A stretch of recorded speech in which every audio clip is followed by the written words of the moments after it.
Number 1. The country where the sand is older than dinosaurs. Every morning, before the sun crawls over the rust-colored dunes of the Namib Desert, she wakes up. No alarm clock, no phone buzzing on a nightstand, just the dry wind pushing against the walls of her small cement house and the sound of goats stirring outside. She ties her hair back, wraps a colorful cloth around her waist, and steps into a landscape so ancient that scientists say the sand beneath her feet has been sitting there for 55 million years. Welcome to Namibia, a country twice the size of California with fewer people than the city of Philadelphia. 2.5 million souls scattered across 825,000 square kilometers of desert, savanna, and coastline. The oldest desert on Earth, the Namib, stretches along the entire Atlantic coast like a wall of orange fire frozen in time. And in the middle of all this emptiness, somehow, people thrive. But here is what nobody tells you about Namibia. The women here are stunning, not in the manufactured, filtered social media way.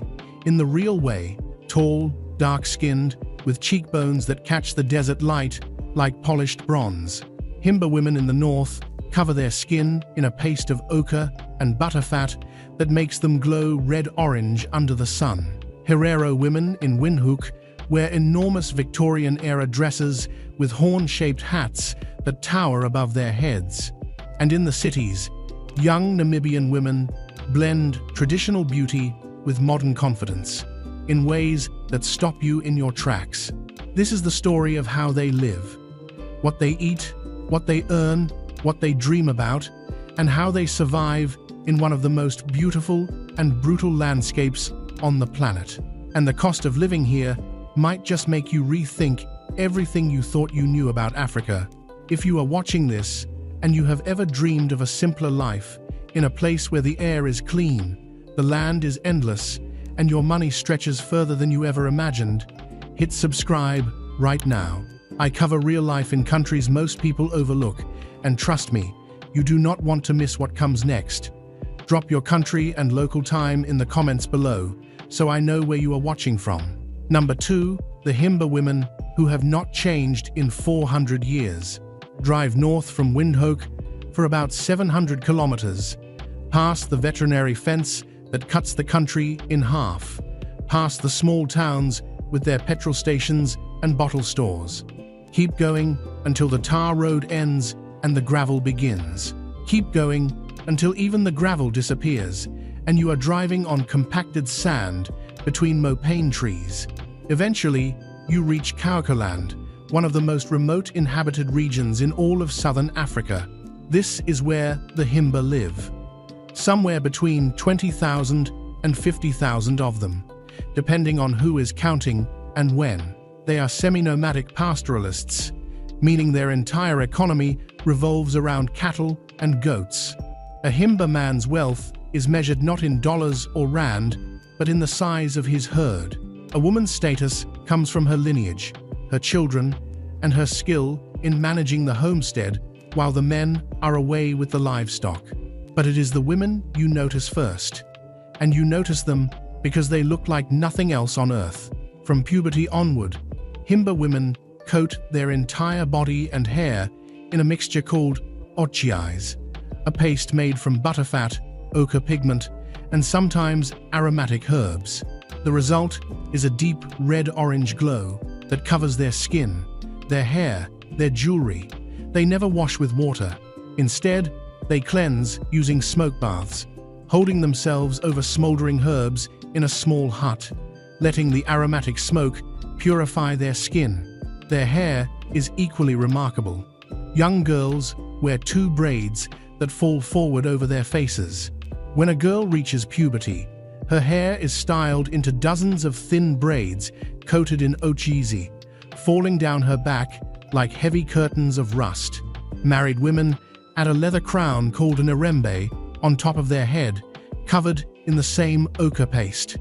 The entire look is both ancient and impossibly elegant. And yet this is not performance. This is not done for tourists. This is daily life.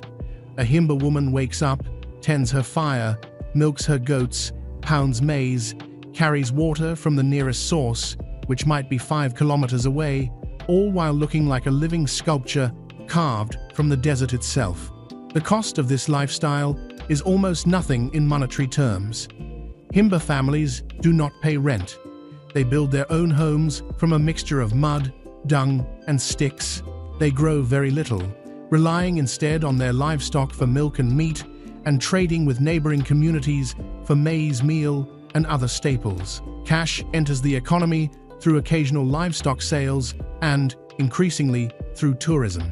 A Himba woman might see actual currency only a few times a month. When she does, her expenses are minimal.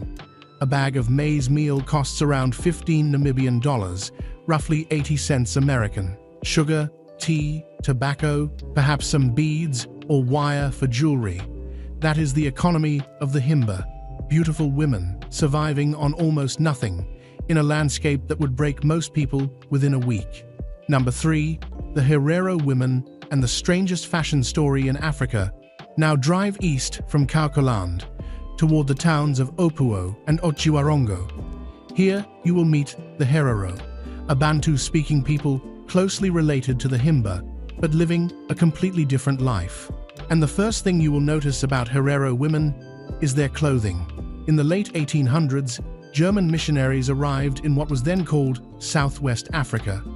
They were scandalized by the Herero women's traditional clothing, which left much of the body exposed. The missionaries insisted the women cover up, teaching them to sew European-style Victorian dresses with long sleeves, high collars, and massive flowing skirts that required meters upon meters of fabric. What happened next is one of history's great cultural reversals. The Herero women took these imposed garments and made them their own. They transformed the Victorian dress into a symbol of Herero identity, adding brilliant colors, elaborate patchwork, and the iconic otejikaiva, a hat shaped like cattle horns that sits atop the head. The hat represents the cattle that are central to Herero culture. Today, a well-made Herero dress can use up to 12 meters of fabric and take weeks to sew by hand. Here is the twist. These dresses were forced upon the Herero by the same Germans who, between 1904 and 1908, committed the first genocide of the 20th century against them. An estimated 65,000 Herero people were killed, starved, or worked to death in concentration camps in the Omaheki Desert. The population was nearly wiped out. And yet the Herero women kept the dress. They wear it today with fierce pride, not as a symbol of submission, but as proof of survival. Every elaborate gown you see on the streets of Windhoek or Okahanja is a quiet act of defiance. A statement that says, "We survived what you did to us, and we turned your shame into our beauty." A custom Herero dress costs between 800 and 2,000 Namibian dollars to commission, roughly 45 to 110 American dollars. For weddings and funerals, women will spend months saving for a new dress. The sewing is often done by specialized seamstresses who learned the craft from their mothers and grandmothers. It is one of the few traditional art forms in Namibia that generates real income for women in rural areas. Number 4. The real cost of surviving in the world's oldest desert. Let us talk money, because Namibia sits in a strange economic position that confuses most outsiders. The country's GDP per capita is around 5,200 American dollars, which puts it firmly in the upper middle income bracket for Africa. But that number hides a brutal inequality. Namibia has one of the highest Gini coefficients in the world, meaning the gap between rich and poor is enormous. A small elite in Windhoek lives in gated estates with swimming pools and German cars. Meanwhile, in the informal settlements on the edge of every town, families of 6 share a single corrugated iron shack with no running water. For the average Namibian woman, here is what daily survival looks like in numbers. A basic room in a shared house in Windhoek's Katutura township costs between 1,500 and 2,500 Namibian dollars a month. That is roughly 80 to 140 American dollars. A small flat with its own bathroom might run 4,000 to 6,000 Namibian dollars, or 220 to 330 American dollars. Food is where it gets interesting. Namibia produces much of its own beef and grain, so staples are affordable. A kilogram of maize meal, the base of the national diet, costs around 15 to 20 Namibian dollars. A kilogram of beef costs between 80 and 120 Namibian dollars. A dozen eggs costs around 45 Namibian dollars. A 2-liter bottle of milk costs about 35 Namibian dollars. A full month of groceries for a single person eating local food runs around 2,000 to 3,000 Namibian dollars, roughly 110 to 165 American dollars. Transport is where the desert punishes you. Namibia is massive, and distances between towns are enormous. A bus from Windhoek to the coastal town of Swakopmund, about 360 kilometers, costs around 300 Namibian dollars. Fuel costs about 24 Namibian dollars per liter, making a full tank for a small car about 800 Namibian dollars. Many women in rural areas simply walk 5 kilometers to water, 10 kilometers to the nearest clinic. Walking is free, but it costs time. And in the desert, time under the sun costs energy you cannot afford to waste. Number 5. The women building empires from nothing in Windhoek. Windhoek is not what you expect. It is clean, quiet, organized, and surprisingly modern. The German colonial architecture sits alongside glass office towers and sprawling shopping malls. Traffic lights work. Roads are maintained. The water comes out of the tap, clear and drinkable. And in this city of about 450,000 people, a generation of Namibian women is building something new. They are entrepreneurs, and they are doing it with almost no safety net. Meet the kapana markets. Kapana is grilled meat sold on the street from open-air barbecues made of oil drums cut in half. The meat is beef, mostly, sliced thin and grilled over wood coals, then served with a spicy relish and a heap of fried chips on a piece of cardboard. A plate costs between 30 and 50 Namibian dollars. That is less than 3 American dollars for a full meal. The kapana sellers are overwhelmingly women. They wake at 4 in the morning to buy meat from the wholesalers. They spend the day standing over smoking grills in temperatures that regularly exceed 35 degrees Celsius. By evening, a good seller has made between 500 and 1,000 Namibian dollars in profit. That is 27 to 55 American dollars a day, in a country where the minimum wage for domestic workers is just over 1,600 Namibian dollars per month. Beyond kapana, Namibian women run hair salons out of shipping containers, sew school uniforms from home, sell vegetables at roadside stalls, operate small tuck shops from their front yards. The informal economy is massive and almost entirely female. Official unemployment in Namibia hovers around 33%, but walk through any township and you will see women working everywhere. The statistics simply do not count them. A shipping container converted into a hair salon costs about 15,000 Namibian dollars to set up, roughly 820 American dollars. A woman braiding hair charges between 100 and 500 Namibian dollars per client, depending on the style. A busy braider can see 4 to 6 clients a day. That is real money in a country where a month's rent for a basic room is under 2,000 Namibian dollars. Number 6. The Skeleton Coast, where ships go to die and women harvest the sea. Drive west from Windhoek toward the Atlantic, and eventually the desert meets the ocean in one of the most dramatic collisions of landscape on Earth. This is the Skeleton Coast, named for the whale bones and shipwrecks that litter the shore. Cold currents from Antarctica crash against the hot Namib sand, creating a permanent fog bank that has confused sailors for centuries. Over 1,000 ships have wrecked along this coast. Their rusted hulks still sit in the sand, slowly being swallowed by the dunes. But south of the Skeleton Coast, near the towns of Walvis Bay and Swakopmund, life clings to this brutal shore.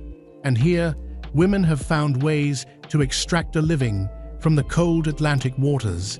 The oyster farms of Walvis Bay are among the most productive in Africa. The cold, nutrient-rich Benguela Current creates perfect conditions for shellfish.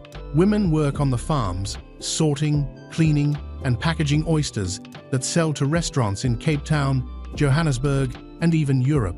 A dozen Namibian oysters at a Windhoek restaurant costs around $180 Namibian dollars.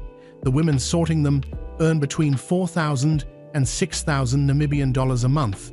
Further south, in the small town of Luderitz, women harvest seaweed and process fish in factories that supply the local and export markets. The work is cold, wet, and repetitive, but it pays better than domestic work.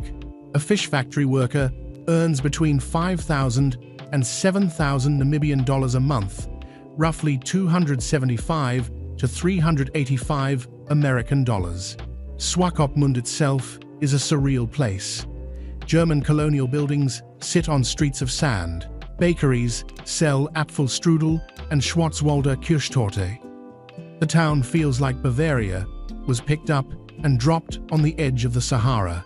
For foreign visitors, Swakopmund is a gateway to adventure tourism, sandboarding down massive dunes, skydiving over the desert, quad biking through the fog. For the women who live there, it is a service economy town, where waitressing, cleaning, and retail provide steady, if modest, incomes. Number 7. The San women who still read the desert like a book. Long before the Himba, before the Herero, before the Bantu migrations brought cattle and iron to southern Africa, the San people were here. They are among the oldest genetic lineages on Earth. DNA studies suggest the San diverged from other human populations over 100,000 years ago. They are, in a very real sense, the original humans. Today, roughly 38,000 San people live in Namibia, primarily in the northeast near the Kalahari. Their traditional lifestyle was hunting and gathering, moving with the seasons, following game and water sources across the semi-arid landscape. Men hunted with poisoned arrows. Women gathered roots, berries, tubers, and insects, providing roughly 70% of the community's calories. San women developed an encyclopedic knowledge of the desert that modern science is only beginning to document. They can identify over 300 plant species by sight, smell, and taste. They know which tubers store water underground during drought. They know which berries are medicine and which are poison. They can read animal tracks in the sand the way you read words on a screen, telling you not only what animal passed, but how long ago, whether it was healthy or sick, male or female, and which direction it was heading. This knowledge is being lost. Most San communities today live in settled villages, dependent on government rations and occasional piecework on farms. Alcoholism and poverty are severe problems. The transition from nomadic freedom to settled dependence has been devastating, and it happened within a single generation. But some San women are fighting back. Community conservancies in the Nyae Nyae area employ San trackers and guides for ecotourism lodges. Women make traditional jewelry from ostrich eggshell beads, each bead hand-drilled and polished, strung into necklaces that sell for between $100 and $500 Namibian dollars at craft markets. A single necklace can take weeks to complete. The patience required is extraordinary, but so is the beauty of the finished product. Number 8. The dating and marriage economy that runs on cattle. In traditional Namibian culture, marriage is not just a union between two people. It is a transaction between two families, and the currency is almost always cattle. Lobola, sometimes called bride price, is the practice of a groom's family paying the bride's family in cattle, cash, or both. Among the Herero and Himba, the standard lobola ranges from 6 to 10 cattle for a first marriage. A single cow in Namibia is worth between 8,000 and 15,000 Namibian dollars, meaning a bride price can total between 48,000 and 150,000 Namibian dollars. That is 2,600 to 8,200 American dollars. For many young men, this is an impossible barrier. A domestic worker earning 3,000 Namibian dollars a month would need years of saving to afford lobola. This creates a fascinating social dynamic where many couples simply live together without formal marriage, raising children in what Namibians call a come-we-stay arrangement. For women, lobola is a double-edged blade. On one hand, it signals that a woman has value, that her family raised her well, that she is worthy of significant investment. On the other hand, some argue it reduces women to property, creating situations where a man who paid lobola feels he owns his wife. Modern Namibian women in the cities increasingly reject traditional lobola or negotiate reduced amounts. A windhoek professional woman might accept a symbolic lobola of 2 cattle plus cash or forego the tradition entirely. But in rural areas, the full cattle exchange remains the norm, and a woman whose family received no lobola may face social stigma. Number 9. The wild beauty routine that costs almost nothing. Forget the $100 serums and the 12-step skincare routines. In Namibia, some of the most beautiful women on the continent maintain their skin using ingredients that grow wild in the desert. Marula oil is the big one. The marula tree grows across northern Namibia, producing small yellow fruits with a hard nut inside. Women crack the nuts by hand, a painstaking process that takes hours of focused labor, and cold-press the kernels to extract a light, golden oil rich in antioxidants and oleic acid. This same oil now sells in Western beauty stores for $40 to $60 per small bottle, rebranded as luxury skincare. Namibian women have been using it for generations, rubbing it into their skin and hair to protect against the brutal desert sun and wind. Then there is omumbiri, a resin harvested from the Commiphora wildii tree. Himba women burn this resin to create the aromatic smoke they use for their daily smoke baths. The scent is deep, warm, slightly sweet, somewhere between frankincense and sandalwood. It clings to the skin for hours. Western perfumers have tried to synthesize it. None have succeeded in capturing the real thing. Himenia oil, pressed from the seeds of a sour plum tree, is another Namibian beauty secret. It is intensely moisturizing and used to soften skin, heal cracks, and protect against sun damage. Local women buy it at rural markets for practically nothing, export it to Europe, and it sells for €30 per 50 milliliters. The desert itself is a beauty product. The dry air means almost no acne-causing bacteria thrive. The intense sun, managed with natural oils, produces deep, even melanin distribution. The physical labor of daily life, carrying water, pounding grain, walking distances, keeps bodies strong and lean without a single gym membership. Number 10. The places where your money goes 3 times further. If you are watching this and wondering whether Namibia could be a place for you, here is the honest breakdown. The northern towns of Oshakati, Ondangwa, and Rundu offer the lowest cost of living in the country. A 1-bedroom apartment in these towns rents for between 1,000 and 2,000 Namibian dollars a month, roughly 55 to 110 American dollars. Food is cheap because much of it is locally grown. A plate of oshifima, the thick maize porridge that is the national staple, with a piece of grilled chicken and wild spinach, costs about 30 Namibian dollars at a local eatery.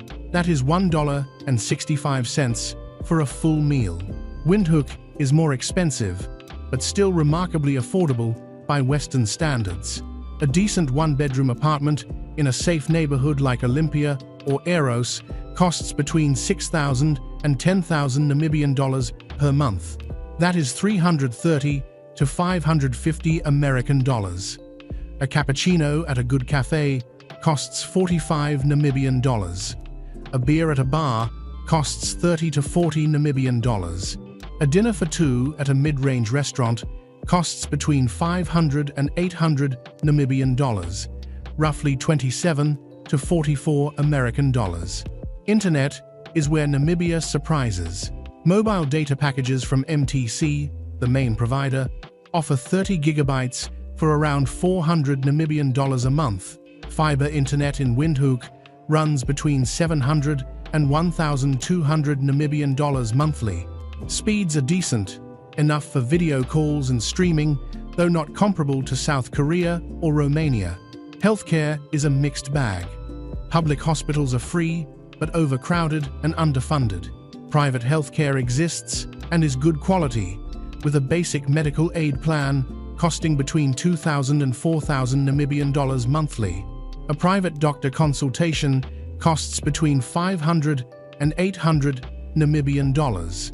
For a single person living modestly in Windhoek, total monthly expenses, including rent, food, transport, phone, and basic entertainment, come to roughly 12,000 to 18,000 Namibian dollars. That is 660 to 990 American dollars a month for a comfortable, safe life in one of Africa's most stable democracies. Number 11. The safety question every woman asks before moving anywhere.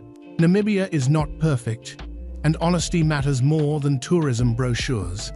The country has one of the highest rates of gender-based violence in southern Africa. Studies suggest that 1 in 3 Namibian women has experienced physical or sexual violence from a partner. Alcohol abuse fuels much of this violence, and enforcement of protection orders is inconsistent, particularly in rural areas. That said, general crime affecting foreigners and visitors is relatively low compared to neighboring South Africa. Windhoek is safe to walk in during the day. Most residential areas have security. Violent crime against tourists is rare. The biggest risk for women traveling alone is petty theft and the occasional scam, not violent assault. Namibian women themselves navigate safety through strong community networks. In townships, everyone knows everyone. Neighbors watch each other's children. If a man becomes violent, the women in the community respond collectively. It is not a perfect system, but it is a system, and it works more often than outside observers might expect. The government has invested in gender-based violence courts and shelters, with 16 shelters operating across the country as of 2025. Progress is slow, but the conversation is loud and public. Young Namibian women on social media platforms are driving a new wave of accountability that their mothers never had access to. Number 12. The future these women are building in the desert. Something is shifting in Namibia, and the women are leading it. In 2024, Namibia elected its first female president, Netumbo Nandi-Ndaitwah, at the age of 72. She took office in 2025 after decades in government, having served as foreign minister and deputy prime minister. Her election was not treated as revolutionary. It was treated as overdue. In education, Namibian girls now outnumber boys at every level from primary school through university. The University of Namibia's graduating classes are majority female. In fields like law, medicine, and education, women dominate enrollment. The challenge is no longer access to education. It is access to employment after graduation, in an economy that still cannot absorb all its graduates. Green hydrogen is the new promise. Namibia's endless sun and wind make it one of the best locations on Earth for renewable energy production. International investors have committed billions to green hydrogen projects in the southern Namib. If even a fraction of these projects materialize, they will transform the economy and create thousands of jobs in a region where currently almost none exist. Young Namibian women are positioning themselves for this future. Engineering enrollment is climbing. Tech boot camps in Windhoek are training young women in coding and data science. A generation that watched their mothers walk 10 kilometers for water is now building apps, launching startups, and demanding seats at tables their grandmothers never knew existed. The desert has not changed in 55 million years, but the women walking across it have changed completely in just one generation. And that is the real story of Namibia. Not the safari brochures, not the Instagram sunsets over Sossusvlei, not the luxury lodges charging $1,000 a night. The real story is a woman waking up at 4 in the morning in Katutura, lighting a charcoal fire, grilling meat until her eyes sting from the smoke, and putting her daughter through university one plate of kapana at a time. It is a Himba woman coating her skin in ochre under a sky so full of stars it looks fake, living a life unchanged for centuries, while the world around her accelerates into chaos.